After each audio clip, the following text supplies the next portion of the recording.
Good morning, Stu. Good morning, Sting. How are you, my friend? Sting, I want to begin with the fact that you and I last spoke face to face in 1985 at CBC in Vancouver. And I just want to say that now, some 35 years later, it's great to see you again. I hope you're well. I remember you. Yes, I do. I am, first of all, congratulations on the bridge. And I'll get to what's on that amazing album in just a second. But as a parent of three boys now grown up, I come from a family that always celebrated goals and accomplishments and cool things. And with the release of the album coming up tomorrow, I'm wondering how you will celebrate that. How will I celebrate the album coming Yeah. out? Yeah. Wow. I hadn't thought about that. I'll probably have a glass of Italian wine. Nice. Do you have any sort of rituals that you go through when you do this? Do you have any kind of a ritual when the album is now released? I mean, will you go grab a copy? Will you put it on, or will it just be another day? No, the ritual is I talk about it. I talk Right. about it to people like yourself and to try and explain myself. But that's the ritual. It's one I'm happy to do. I'm very proud of the record. So it's a work day, but it's a good one. And given that you had to record this one in some very unusual circumstances during a pandemic, what did that outside things that were going on outside, as in the pandemic, have as an effect on the recording? So it wasn't such a novelty, I think recording an album is very isolating anyway. You're normally locked, cloistered in a studio for a length of time. Even when the musicians are in the same studio, the drummer's in one room, the singer's in another, the guitar player's in another. The challenge is to make that seem like you're together. This was a further challenge because sometimes the guitar player was in Paris, the drummer was in LA, and I might be in Italy or somewhere like that. Wow.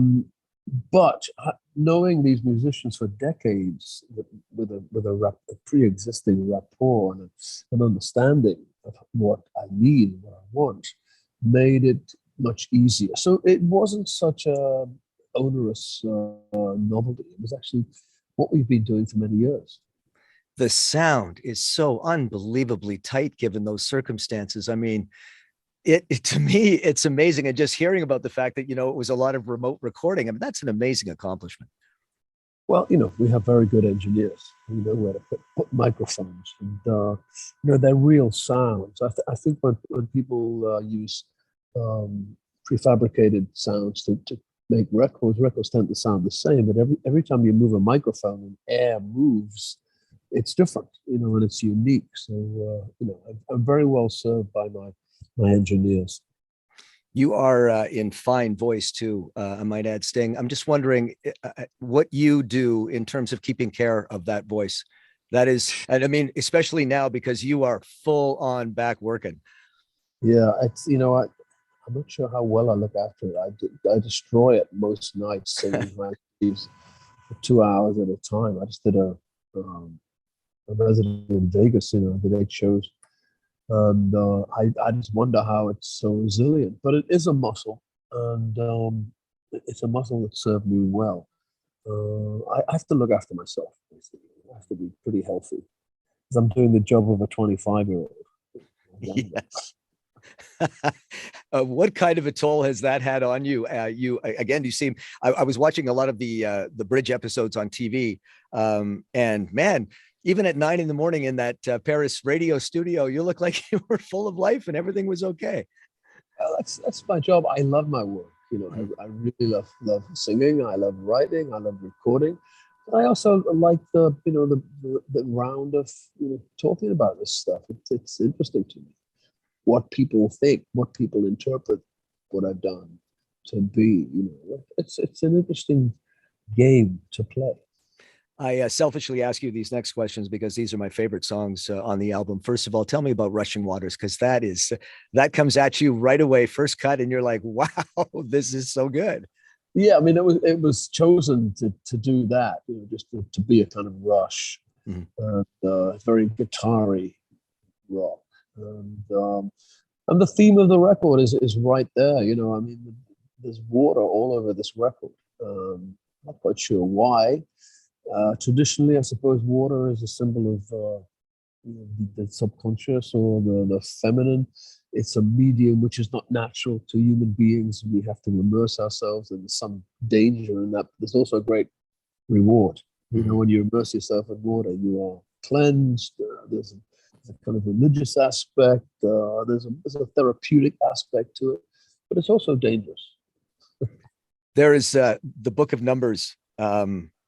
When you ask for a drink of water, I wanted a drink of water. I mean, that was really powerful. I was listening to it on headphones too, going, man, I'm with you, Sting. I'm very thirsty right now. But I love how you projected that. Thank you. I intentionally had the vocals very loud in this record. The microphone is a very interesting tool, and when it seems like I'm inside your head with the voice, it's very powerful thing. Some vocalists want to, sink back into the mix or the arrangement, but I wanted to be way in front, and I deliberately did mix it that way. Yeah, it's totally embraced, and I love that sound. If It's Love, I love what you said about this song, about how I love you and you love me just doesn't work for you. There's not a lot, and I loved what you said. There's not a lot of room to work when you've got an ideal situation. No, it's a closed loop for a songwriter. So yeah, I love you love me, big deal. I love you, but you love someone else. Now that's an interesting conundrum and painful, but for a writer, a three-dimensional problem. Tell me about If It's Love and how that song came together, and particularly the very first time you played it live or heard it back to yourself live. And go ahead. I began with that. I thought, we're in this very difficult time with a pandemic, with a climate crisis, a political crisis. I want to try and write something that's kind of uplifting and fun. And so for me, when you whistle and you're working, that's clearly indicates that you're happy. You're cleaning a window or brushing the street, or if you're whistling, you're happy. So I've never whistled on record before. So I thought, I'm going to whistle here. My people looked at me like I was crazy, but it's no. Listen, a hit for me is when people can working people whistle your song. Right. So I started off with that whistle, and then the trope of love and a sickness is not original at all, but it kind of fitted in a right sort of way with the situation we were all in, and we all recognize that feeling of being lovesick. And it's wonderful, but it also messes your life up. The doctor delivering the news, I felt, was just I don't know, it was such a nice touch to sort of bring in a medical aspect to this lovesick theme. That was deliberate too, but it's an outlier on the record. The record is deeper and a little more dark in some ways, but I wanted the flagship to be something.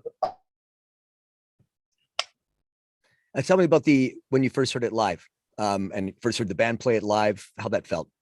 I played it in Las Vegas, and you're not really supposed to play unknown songs in Las Vegas. The conventional wisdom is that people only want to hear what they know and what they're comfortable with. But my audience is pretty sophisticated, so I say, look, I'm going to play the hits for you, but I want to test the water, literally, on a couple of new songs. So listen up.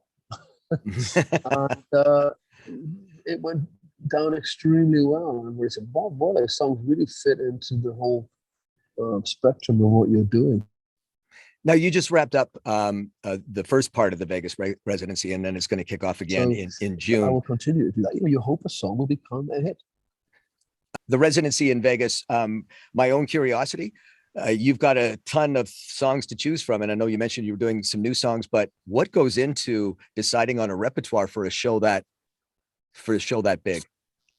Yeah, again, it's songs that have had a lot of currency on the radio, and people know. There's about 20 of them, so yeah, it was pretty easy. I didn't do a lot of deep album tracks on there, but hits. I was playing hits, and I'm lucky to have a few. Sting, it's been an absolute pleasure talking with you. And again, 35 years later, you look just as well as you did back then. And I look forward to talking to you again, maybe a little sooner next time. So do you, Stu. God bless you. Take care, my friend. Bye.